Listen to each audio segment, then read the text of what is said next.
here are a bunch of my 4-week-olds. Hey, they're supposed to be, there we go. That is a 12-week-old, I think. Silver-laced Polish rooster.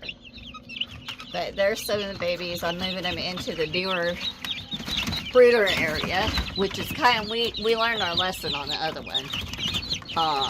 We learned not to have a door at the end. You need a bigger door. So I have to split them up size-wise about every 2 or 3 weeks.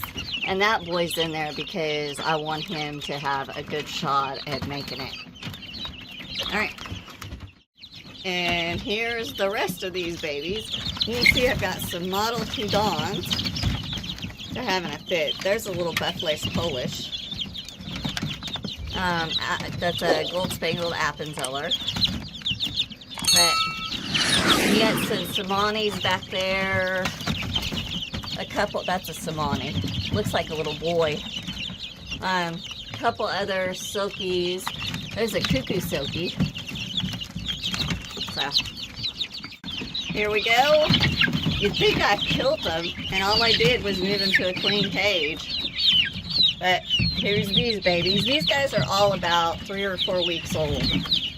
Maybe a little older. There's that brooder full.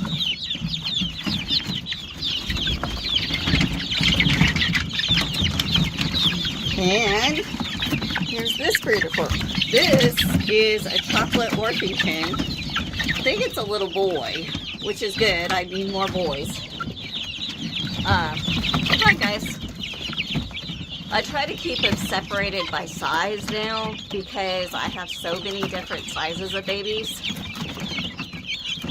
Look in there. So,